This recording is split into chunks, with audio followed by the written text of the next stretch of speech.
Latinos, they're shiftless, lazy. Stupid Polacks. Half-breeds? You just can't trust them. Germans are heartless and cold. Whites, they don't really love their children. Koreans, the money grubbers. These are racial and ethnic stereotypes, even if they're made jokingly. And unfortunately, we've all heard them. But where do stereotypes come from? And how do they affect our opinions about people?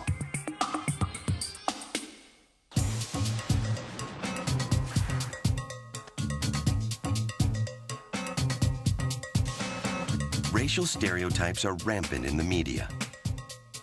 Recognizing and identifying stereotypes is the first step to overcoming them. Stereotyping is categorizing a group of people in an oversimplified way, often with negative connotations. For example, we often see Arabs cast in the roles of terrorists, even though most Arabs are peaceful, law-abiding citizens.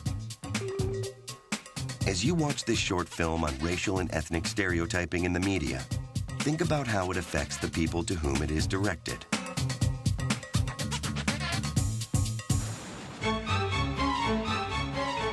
Stereotyping can be a form of prejudice. In the media, it functions through innuendos and character portrayals. I think we're all vulnerable to developing prejudice. Most of us like to think of ourselves as not prejudiced or unprejudiced, but I like to say we all have biases about some groups because of the limited information we've been exposed to. Not because we're bad people, not because we want that misinformation, but because it's like smog in the air. We breathe it in because it's the only air available.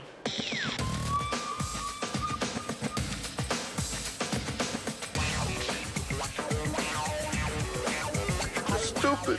You just can't trust them. They'll drink you under the table. Categorizing an individual based on group attributes, it simplifies the world. It makes complexity much easier to deal with because it really reduces complexity into formulas. We all do it. Police do it when they profile suspicious characters. Most stereotypes probably have little seeds of truth buried in them. But the seeds grow into tangled weeds of hatred because they're allowed to spread out of control. For many years, racial stereotypes in popular media went unquestioned. In the name of Allah, I kill you all! You know, it's a big thing, you know, being a Latino and marrying outside to be a race, you know, like my ex-wife is actually half Italian, half annoying. But Today, some stand-up comedians tackle racist stereotypes head-on by exposing the fallacy beneath the prejudice. Broadcasting performances like these helps to dismantle the stereotypes. I'm originally from Iran. Thank you. I feel the warmth. Thank you very much. I always wanted to be a newscaster, you know what I mean? Like, so I could act really white and waspy up until I get to my name. And then I could have that Latino transformation, you know, that cultural thing that we always seem to have. And those were the events today outside the Los Angeles courtroom on the O.J. Simpson trial for WVD. My name is Mariette Beaches Rodriguez. So what I just did, this is really cool. I just fired my manager, which is like amazing to do in show business, but you know, like, this is why I had to fire him. He actually said to me, he said, you know what, Margaret, I think the Asian thing puts people off. I think that comedians are allowed to talk about race because they're tempering it with humor, and they are sort of giving their message in a funny way. And I think that people are just more apt to listen. And I think everybody should talk about it. But, you know, people talk to you a lot more if you have a dog. Because I was walking the dog, and this homeless guy jumped out, and he goes, "That dog gonna wind up in a pot of rice." My goals in bringing up race in my humor is to shine a light onto experiences that have been particularly painful for me and odd, and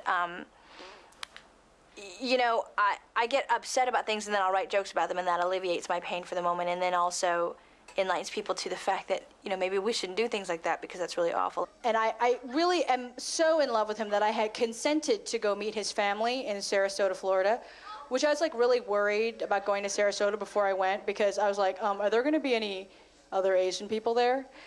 He's like, no. I was like, well, could you just take me to the dry cleaner then? Because I can't be around all white people that much.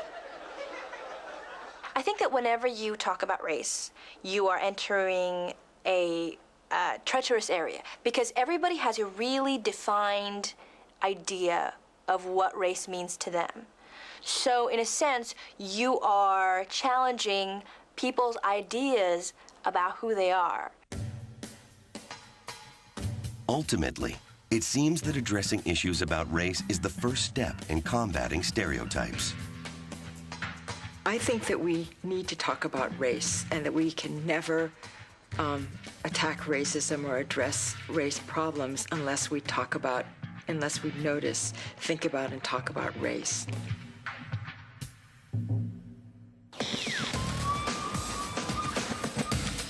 Now that you've watched this short video on ethnic and racial stereotypes portrayed in the media, think about your own experiences. Can you think of any stereotypes you've seen on TV or in the movies? How do you think the stereotypes you've seen affect your perceptions of race and culture in real life?